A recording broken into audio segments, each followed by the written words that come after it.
Owning a Lexus is an instant invitation to the world of brand envy. Lexus over the years have made a couple of questionable decisions with its brand, design, and cars they released. But with that being said, they also showed that there was a glimmer of hope when Lexus were allowed to have free range in what they were producing. The IS300 is a product of trial and error. While it lives on everywhere else except the UK, we can only talk about what could have been. Oh, Lexus, Lexus, Lexus.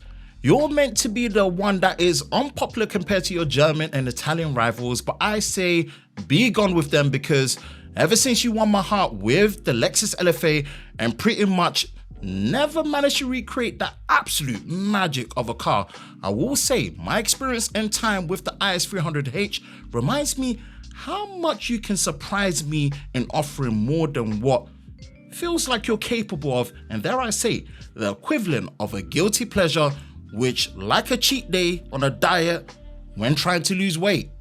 But the Lexus is the item at the back of the shelf you only look at when the click and collect guy substitutes it because they didn't have what you normally buy in your grocery shopping. And once you have it, you only question why you never tried it before. You may not have the looks to kill, but if looks could surprise, then you would be my pick of the bunch. And in fact, like I Spy says, if that makes me a munch, then so be it. However, the Lexus is the luxury offering from Toyota, and what it has over all the other brands is desirability.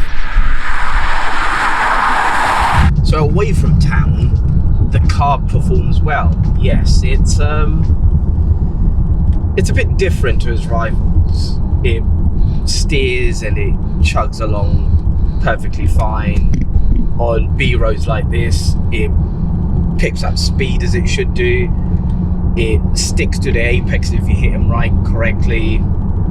But there is one annoying thing that you can't get past, which is the noise that comes through the speakers that Lexus have artificially put there. I mean, the car's amazing. The seating position's great. I can see out the windows, front, rear, and the mirrors. But that noise, especially when it changes gear, you could tell that it's thinking of what to do next. It wants to go up, it wants to go down. You're never in the right gear. But apart from that, it's a really, really good place to be in.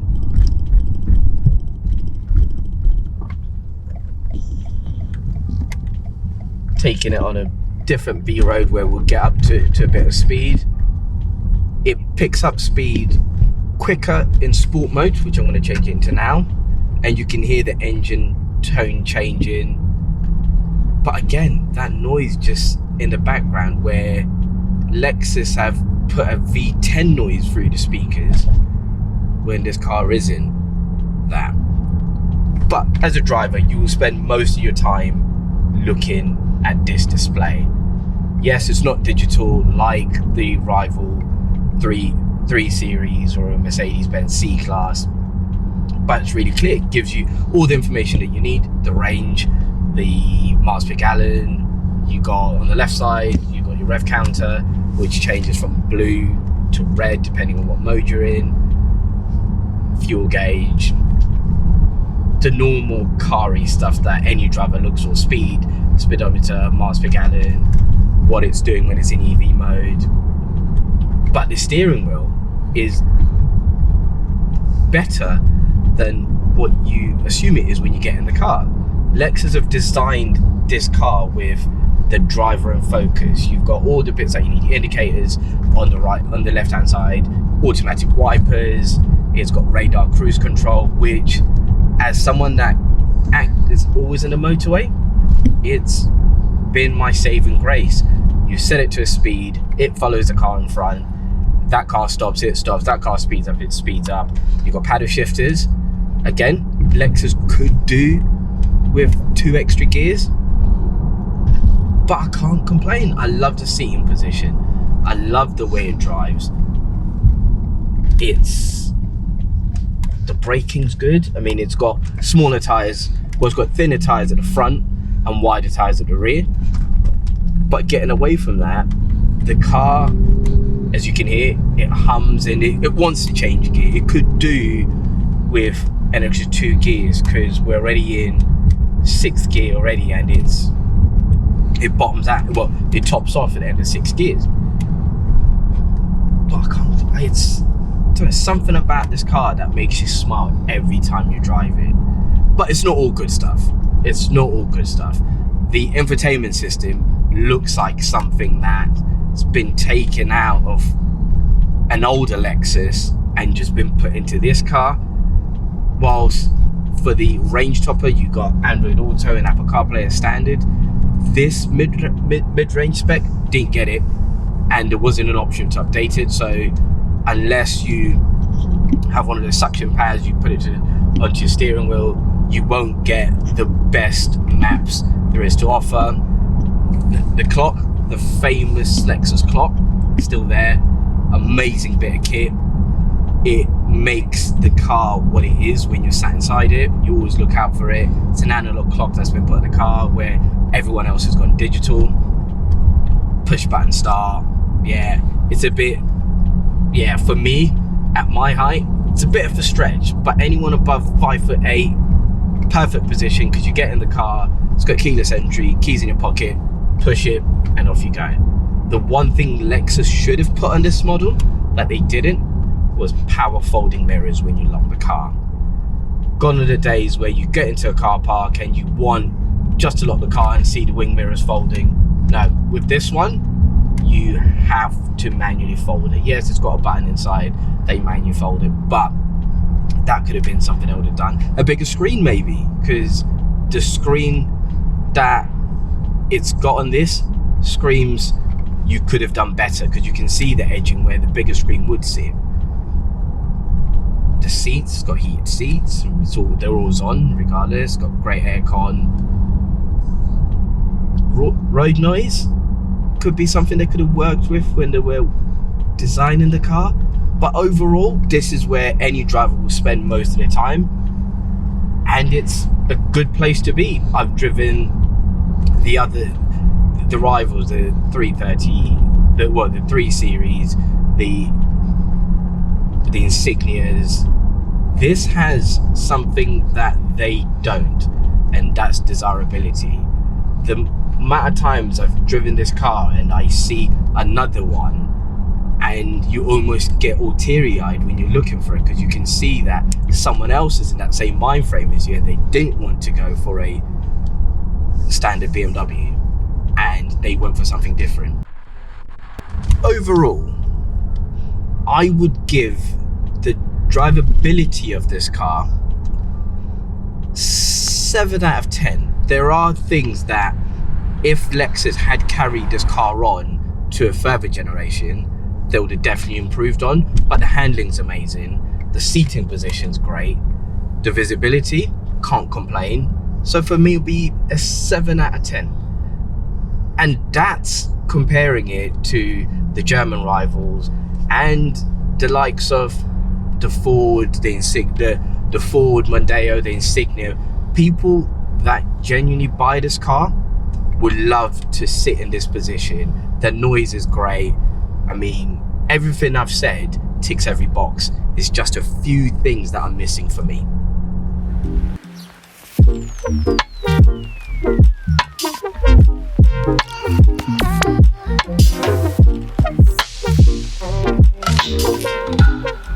So, the Lexus IS300h. Just a bit of context with my time with this car. This is actually my second time driving it. So I'm coming in with a bit of a different expectation compared to the first time, because it left me wanting a bit more. And what do I basically mean by that? I'll start straight off with the one thing that really stuck out with me: the ride comfort, the ride quality. It didn't feel as good as the first time, but this time it feels so much more compliant and a lot better. That might literally just be down to the fact that I've just put a lot of weight, and that's kind of made me the best shock absorber for how the ride goes. Thank you, post-pandemic, coming along for you, man. Actually, a little soft. But regardless, it does feel a lot more compliant this time around. It feels good. It feels well controlled, the suspension, and overall, that's a part that's actually surprised me around this time, taking it for a spin. That being said, again, it rides really well. It sticks to the road. It seems like it's really well planted, a lot better than I expected from before. But you know what? Let's talk about the fun part of things that I like, which is all about the performance of how this car really gets down on the road. Hear it. In terms of the overall power and performance, the Lexus IS300h has a 2.5 litre 4-cylinder petrol engine that makes almost 180 brake horsepower on its own.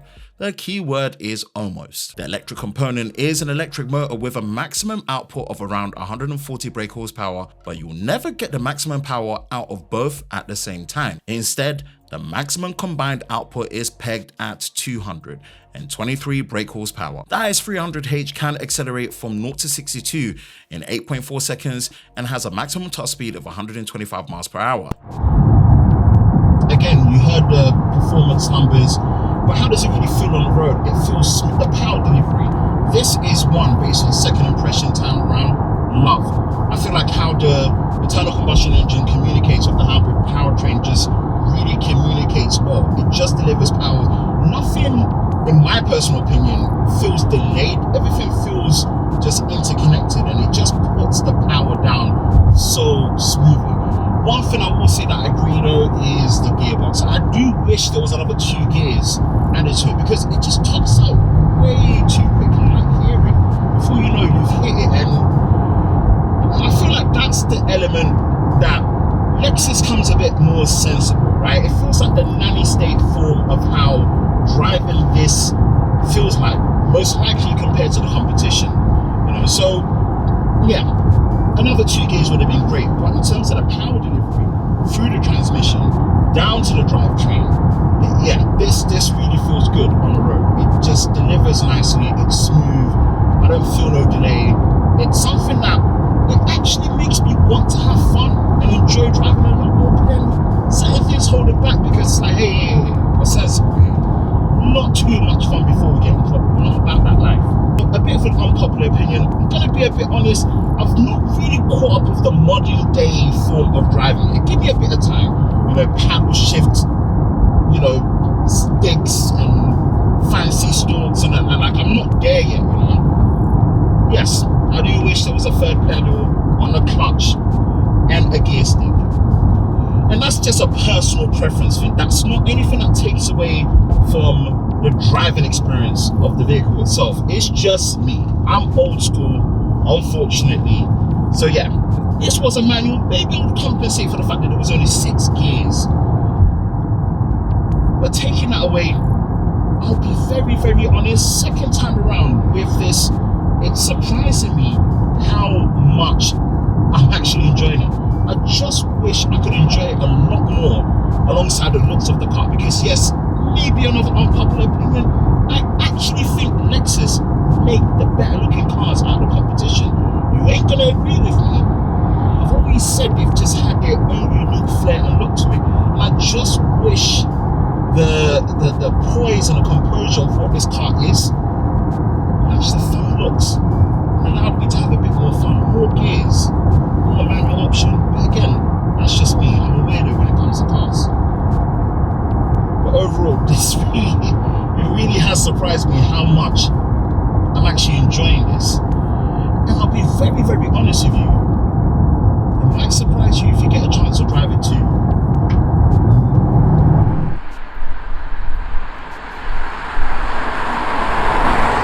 What's my overall verdict and thoughts on the IS300h? I would say out of 10, I would give it a 7.5. And I'll be honest with you, I came in this particular one with a 6 out of 10 mindset based on my first time experience. But honestly, it surprised me a lot more than I thought. Way more than I thought, if I'm going to be honest with you. And there's always that preconceived notion of it's a certain brand, it's a certain group of car, there's a certain way of how it's going to behave, it's going to make you feel this way. But I'll be very, very honest with you. Yeah, I actually enjoyed it a lot more. And I do think this is actually maybe potentially the sleeper hit out of the medium-sized sedan saloon, depending on what region of the world you're in.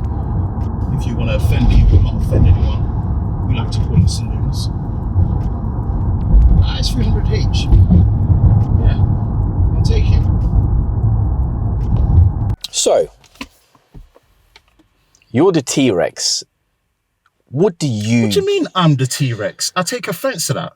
What do you mean? Well, you don't like the fact that it's missing a pedal. I quite like the fact that for the businessman this is an easy ride. Look, the cabin, it's for me there's few bits, but for someone your height, it works. Yeah, but I actually like this car. I like it. I like the classic look of the clock. Look, the manual gearbox thing, that's just me being annoyingly old school for someone that just isn't used to just my third leg. Just sitting around doing nothing. I mean, the third pedal, not the third leg. The third pedal, the clutch, having work to do. So that doesn't take anything away from the car. I'm actually just more surprised that the first time round, when I drove this, like the ride didn't feel compliant. Maybe the tires needed changing, whatever it is, or the road that we went on, it was just rough. But generally speaking, I like the car. I don't have anything against it. I really do. Let's talk about the elephant in the room. What elephant?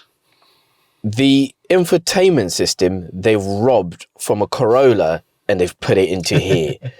Because I've never, and don't get me wrong, when this car was new, it was upwards of between 30 and 40 grand. That does not scream 30 or 40 grand. Nah, that's true. That's true. It's the edges that tell you that you bought the poverty spec that needed to be filled out to the edges. I swear, any IS300h, owners, like, please don't feel attacked, but you're not wrong. You're not wrong in a sense that, yeah, it's out of date. Lexus needs to get onto that. They need to really update that and, get that infotainment system up to scratch. But funny enough, once you get used to it, it works. I mean, it's got little creature comforts. It's got 2 USB ports. It's got an EV mode for around town. True. The classic look on the dash is great. Yeah, I like the classic dials. The classic, because it gives you things where they need to be. You're not searching for, it's point blank, fuel's there, temperature's there, how much fuel you've got. And talking of fuel, it's for a car that weighs this much, it's got a tiny, tiny stomach. I think it can get away with having a tiny stomach. It's a hybrid powertrain. If it's got an EV only mode, there's a certain compromise in terms of maybe packaging, where the fuel cells are. I don't know. I'm not an engineer for me to know the logistics. Or maybe it's the extra curves that this car's carrying that maybe allowed it to have a small stomach. So, but it's got road presence. This is where that I agree. It's got road presence. That I agree. Through the whole test drive, I saw a couple of BMWs and I thought, I wouldn't want to be in a car park full of those. But you see, the thing is, I said this before and I'm a stand by it, right? Unpopular opinion, I think Lexus, out of the lot, make nicer looking cars than people want to give credit. I just think the brand name of Lexus makes you feel guilty to admit that. So I'm not going to be the one to, go with the grain. I'm going to go against the grain and say, Lexus actually make the better looking car out of all of them. I promise that. That's just me personally. So a couple of days ago, I drove this into a local car park and I pulled up next to a Corolla and he came up to me and said, I wish I'd bought that. Yeah. That says a lot. And that's where I'm a bit biased. I've got a soft spot for this car and I do. Yes, I complain about the few things that it's got. The fake engine noise. That especially. I mean, talk about fakery. You can't get worse than when you rev up, you hear a car in the background that should be in a Grand Prix, but the exhaust in the back is telling you the opposite thing. But I like the car. And I want to change my 7 out of 10. And it's going to gain an extra point. Just because sat here now, I like it. I'm still sticking to 7.5. But I will say that that is actually 1.5 points up from the 6 that I had in mind from the first time I drove it. So I'd say overall, IS300H. I would advise people to if Dark horse. if you haven't horse. driven it, drive it. Yeah. But you have to drive it back to back with the competitors. That's when you say there's no point in driving this, then waiting 2 months to drive. You have to drive them back to back and sit in it. It's designed for traveling salesmen, people with small families, and it works. I mean, Yeah. the design's a bit suspect. The interior black and grey is black and beige is a bit suspect. It's a bit old manish, but it's got 2 cup holders, gear levers in the right place. It's got a sports mode. Yeah. It's got that mode. And it's got snow mode for the snow we don't get in the UK. Yeah. When we do, when the whole country stops. But Hey, when it snowed, I used this in the snow. I can say that I use this in the snow. But I will highly recommend people, if you haven't looked at it, give it a go. Definitely.